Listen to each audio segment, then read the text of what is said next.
আচ্ছা, আমরা কি এরকম একটা স্মার্ট বাংলাদেশ চাইছিলাম যেখানে মেধাবী সাধারণ শিক্ষার্থীদেরকে রাস্তাঘাটে মাইর খাইতে হবে, অপমানিত হইতে হবে, লাঞ্ছিত হইতে হবে? আমরা কি এরকম একটা স্মার্ট বাংলাদেশ চাইছিলাম যেখানে জাহাঙ্গীরনগর বিশ্ববিদ্যালয়, ঢাকা বিশ্ববিদ্যালয়ের মতো পবিত্র শিক্ষা প্রতিষ্ঠানগুলোকে রক্তে ভাসতে হবে? ছোটবেলা থেকেই শুনে আসছি শিক্ষা জাতির মেরুদণ্ড। আজকে যারা শিক্ষিত হচ্ছে তারা ভবিষ্যতে দেশের হাল ধরবে, দেশের উন্নয়নে অবদান রাখবে, দেশকে সামনের দিকে আগায় নিয়ে যাবে। কিন্তু বর্তমান বাংলাদেশের পরিস্থিতি দেখে মনে হইতেছে যে আমাদের দেশের এখন সব থেকে অবহেলিত শ্রেণী হইতেছে সাধারণ শিক্ষার্থীরা। আচ্ছা, সাধারণ শিক্ষার্থীরা আসলে কি চায়?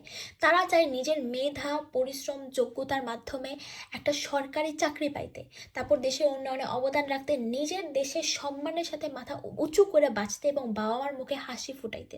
কিন্তু অনেক ক্ষেত্রেই দেখা যায় অনেক বেশি পরিশ্রম এবং মেধার প্রয়োগ করার পরেও একজন সাধারণ মেধাবী শিক্ষার্থী সরকারি চাকরি নামক সোনার হরিণটা আর ধরতে পারে না। অথচ অনেক সময় একজন কম মেধা সম্পন্ন শিক্ষার্থী কম পরিশ্রম করার পরে খুব সহজেই একটা সরকারি চাকরি পাওয়া যায় শুধুমাত্র একটা কোটা থাকার কারণে। এবং এই 56% কোটার যে সিস্টেমটা আমাদের দেশে আছে, এই কারণে কিন্তু অধিকাংশ ক্ষেত্রেই মেধাবী শিক্ষার্থীরা মেধা বৈষম্যের শিকার হয়। এবং এই কোটা প্রথা যে কতখানি ভয়ঙ্কর তার ছোট্ট একটা উদাহরণ আমি আপনাদেরকে দেই। ধরেন বাংলাদেশ রেলওয়েতে 25 জন লোক নিয়োগ দিবে। এই 25 জনের মধ্যে 20 জন হবে পোষ্য কোটা, 2 জন হচ্ছে মুক্তিযোদ্ধা কোটা, এবং বাকি যে 3 জন, ওই 3 জন হচ্ছে সাধারণ শিক্ষার্থী। অর্থাৎ 18 কোটি জনগণের দেশে মাত্র 3 জন সাধারণ মেধাবী শিক্ষার্থী চাকরিটা পাবে। আমরা সাধারণ শিক্ষার্থীরা কিন্তু একবারের জন্য বলতেছি না যে আমরা মুক্তিযোদ্ধাদের পছন্দ করি না, তাদেরকে সম্মান করি না, তাদেরকে আমরা অসম্মান করি না, একদমই না।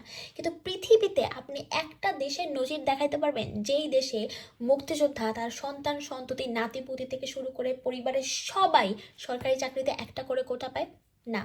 পৃথিবীর ইতিহাসে বাংলাদেশ ছাড়া এই নজির আপনি আর কোথাও পাবেন না। যদি এরকম ভাবে চলতে থাকে তাহলে বাবার চাকরি ছেলে পাবে, ছেলের চাকরি নাতি পাবে, নাতির চাকরি পুতি পাবে। এভাবেই কিন্তু আমাদের দেশটা একটা কোটার দেশ হয়ে যাবে। আর চাষার ছেলে সারা জীবন চাষাই থাইকা যাবে। এমনকি আপনারা যদি একটু খেয়াল করেন দেখবেন যে নারী শিক্ষার্থীরা কিন্তু বলতেছে যে আমাদের জন্য যে 10% কোটা বরাদ্দ আছে ওইটাও আমরা চাই না। কারণ এখন নারী পুরুষ সবাই সমান তালে কাজ করে যেতেছে, কোনো ভেদাভেদ নাই, সবাই সমাজে সমান অবদান রাখতেছে, সবাই সমানভাবে পড়াশোনা করতেছে। আমাদের ওই 10% কোটাও চাই না। আমরা চাই মেধা হোক সবচেয়ে বড় কোটা। কোটা থাকুক, কিন্তু সেটা ঠিক যতটুকু প্রয়োজন ততটুকু।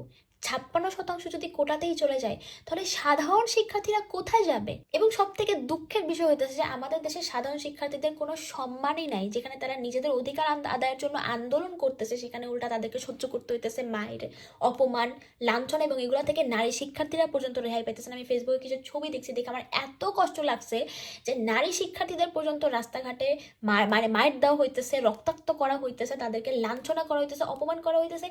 আই মিন লাইক, সিরিয়াসলি ভাই, আপনারা রীতিমতো দেশের ভবিষ্যৎকে অপমান করতেছেন। যারা ভবিষ্যতে দেশের হাল ধরবে, আপনারা রীতিমতো দেশের মেরুদণ্ডটাকে ভাঙা দিতেছেন। এবং এর মধ্যে আমি অনেককেই দেখছি তারা পোস্ট করতেছেন যে দেশে থাকার দরকার কি, আইএলটিএস দিয়া বাইরে চলে আসো, বাইরে এসে সেটেল হয়ে যাও। সত্যি কথা বলতে কি জানেন, সবাই আসলে দেশ ছাড়তে চায় না। আমি এরকম অনেক মেধাবী মানুষ দেখছি যাদের কাছে অনেক সুযোগ আসা সত্ত্বেও তারা দেশ ছাড়তে চায় না। তাদের একটাই ইচ্ছা, নিজের দেশে মাথা উঁচু করে সম্মানের সাথে বাঁচবে, নিজের দেশটাকে পরিবর্তন করার চেষ্টা করবে। সবার আসলে আইএলটিএস দিয়ে বা সবার আসলে বিদেশে যাওয়ার ইচ্ছা বা সুযোগ হয় না, সবাই চায়ও না। হয়তো দেশ ত্যাগ করাটা আপনার জন্য আমার জন্য একটা বেটার সলিউশন হতে পারে, বাট সবার জন্য এটা একটা বেটার সলিউশন না। কাজেই সবাইকে যদি এইভাবে গাছাড়াভাবে বইলা দেয় যে দূর দেশ ছেড়ে চলে আসো, তাহলে আমাদের দেশের কি হবে? আপনি যখন বিদেশে যাবেন, আপনি যখন বিদেশে যে টাকা ইনকাম করবেন, সেই টাকাটা আপনি দেশেই পাঠাবেন, সেই টাকাটাও রেমিটেন্স হিসেবে দেশেই আসবে। ঘুরাফিরা কিন্তু দেশটা আমাদের সবার। এবং সব থেকে সুন্দর ব্যাপার হইতেছে যে সমস্ত শিক্ষার্থীরা একত্রিত হয়ে নিজেদের অধিকার আদায়ের জন্য আন্দোলন করতেছে, নিজেদের অধিকারের প্রতি সোচ্চার হইতেছে।